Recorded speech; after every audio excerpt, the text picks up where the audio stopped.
I have developed some like low grade form of ADHD, but not because I was born. What does it mean? Meaning, okay, so like in the past, I could read books for hours and hours on end, right? Like I loved reading books. Due to how much I engage with social media, and I'm someone who tries to monitor this stuff. I was on a flip phone last year for like 6 months out of the year. I mean, like I try to limit this stuff. But because so much of my job is on social media and Twitter, and I'm scrolling, and the scroll is so addictive because it's you context switch so much, so fast that it's like my brain, when I try to lock into a book, it's like it takes me a bit. And I'm somebody who likes to read a lot. I'd say I was like a voracious reader, especially as a kid. And like as I get older, I'm having to sit down, and it's more like work. I have to intentionally like, okay, I gotta read this book. Yeah. I'm gonna cut myself from distractions, and I have all these apps on my phone to try to limit the amount of like screen time that I have, because I know this is bad for my brain. So I don't know. For me, I'm like, Adderall is not a good solution for me, because my problem is not that I was born with this issue. My problem is I'm on my device, and my device is literally overstimulating my brain to when I don't have that overstimulation. I'm just sitting in a quiet room with a book. Now my brain's like, well, where is it? Where's the interaction? So for me, I think the answer is, okay, for me, I just have to unplug more, right? And that's what I try to do. But for somebody who says I was born like this, I can never pay attention, like, is the answer, some people say Adderall helps them. What do you say to those people? So it like, that's what I mean. It's like, it seems like an environmental. Yeah. Well, I think you're addicted to your phone. For sure. Yeah. Most people are. Yeah. I am very fortunate that I'm not addicted to social media. I'm addicted to watching YouTube videos, which is a totally different animal. Yeah. And I'm also addicted to watching YouTube videos on things that I enjoy, which is better.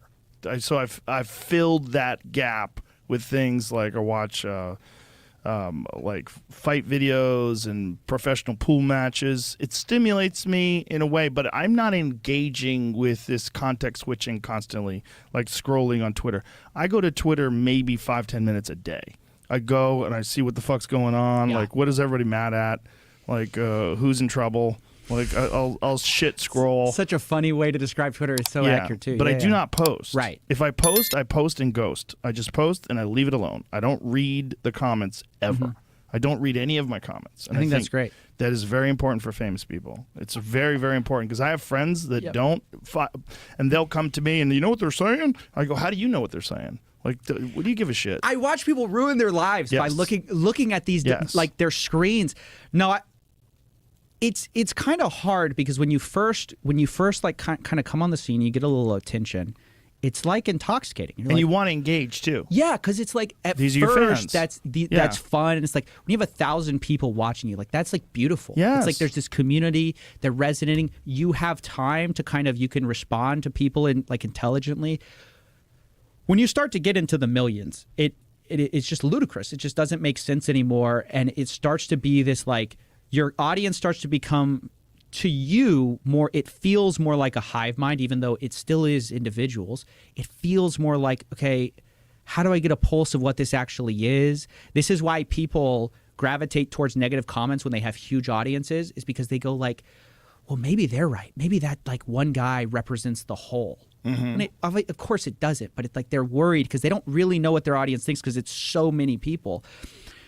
So I know it's the right thing to do to unplug. At the same time, I'm like, okay, I have to know the current events. I have to know what's going on. So like, that's one of the worst parts about, I love what I do, but it is the worst part of my job that I feel to some extent I kind of have to have my finger a bit on the pulse to know who's into what's big. But then after that, the discipline is like unplugging. What I have found is that if something is big enough that I need to pay attention, I find it.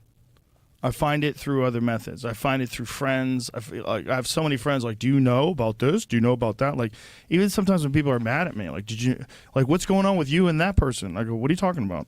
I literally don't know. And then they'll tell me, I go, I don't want to look at that. Like, leave it alone. Like, I don't give a fuck. But you'll find out. You'll find out because people are talking about it. You'll find out. Like, let the addicts scroll Let them go crazy. But for your own mental health, it's not. And anybody who's public, like you're a public person, you engage publicly. You put your videos out, and people comment on them, and your videos get millions of views. Like that is not an environment where you can healthily sample people's opinions. It's just not possible. And human beings are designed to look for threats. You're designed to find problems. And so if there's one person that thinks you're a piece of shit and 100 of them love you, that one person is the one you're going to think about. And you're going to go, oh. And they're confirming your worst fear. Yes, like your worst imposter syndrome. Yes. They're like, you are crap. And you go, oh, man, I knew it.